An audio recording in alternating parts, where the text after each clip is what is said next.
Hello, and Jay Gurudev.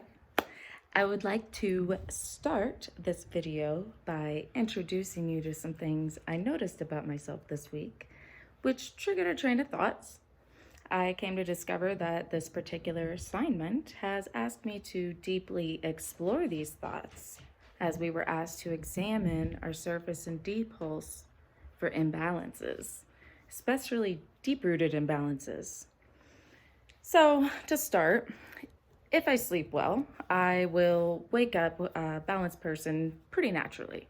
If I become imbalanced, pacifying measures usually take hold quickly, but the pendulum swings just as fast for me. Certain noises that feel intrusive to my ear space will trigger anxiety or even anger. Even on days that I feel balanced and I've done TM, just something so little will spark it out of control. Recent lessons have shown me how delicate hearing is. It's being the closest to the element of space, which is dominated by Vata. That knowledge leads into the spontaneous flow of wisdom that I have had regarding my own health. This week, I have been particularly curious as to why I've been so set on pacifying my Pitta when a Vata imbalance might be the source of it all. Not really sure, something I needed to explore. Fast forward to this assignment, I set the camera on me and very objectively read my pulse out loud, just saying what I felt, then letting it go, making zero connections at the time.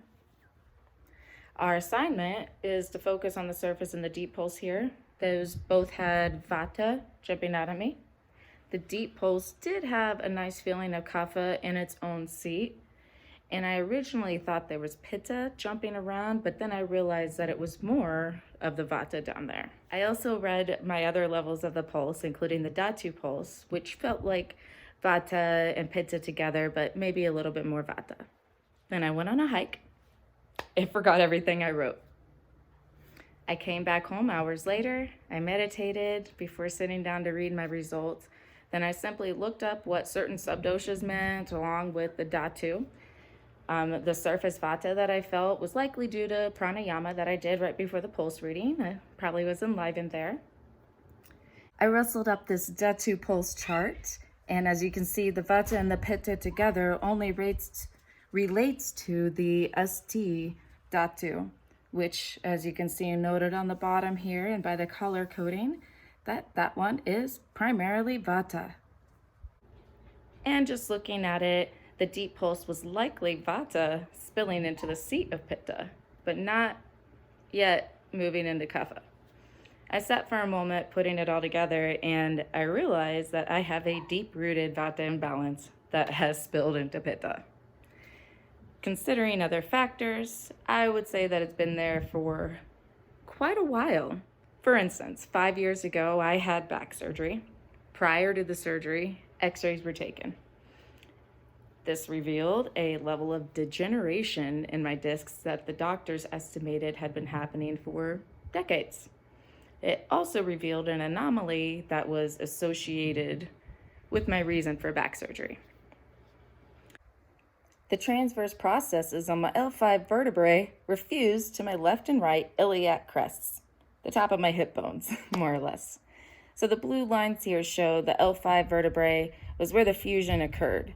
As you might be able to notice in this diagram, usually both are free moving, not attached. The purple dot shows where a disc herniated so bad that I could not walk until surgery happened. This is part of my history that helps me realize the deep truth of pulse reading. I can also see other ways where the Vata imbalance manifests. My Vata mind will first become vitiated, causing me to skip a meal, then perpetuate both doshas of Vata and Pitta there. The moment anxiety or fear kicks in, I lose my appetite or reach for highly rajasic substances just impulsively. Or even when that ear space is violated and I get that just strong anger that brings about a strong imbalance at the moment. Pitta then becomes aggravated and fanned throughout my body by the aggravated Vata, causing Tikshna Agni in me, depleting my muscles, not allowing me to gain weight or nourish my bones and beyond.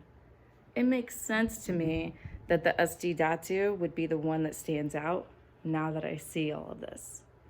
Even my skin problems here are an example of my rotating Pitta Vata aggravation. Pitta causes a bit of a flare-up or a breakout, and then a day or two later, I have a little bit of anxiety and I pick my skin, so on and so forth.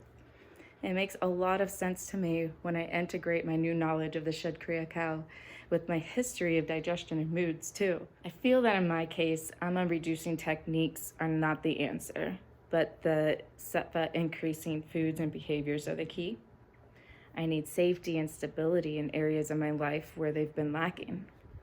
I can see now how the root imbalance triggers a secondary imbalance, then that appears to be the root cause, which is why I've been focusing on pitta pacifying measures without even considering vata. Ayurveda is the only thing that makes this full connection, and this information is helping me make some really tough life decisions for sake of expanding my own happiness. I hope you enjoyed being a part of this breaking news. Thank you for coming along my journey. Jai Guru Dev.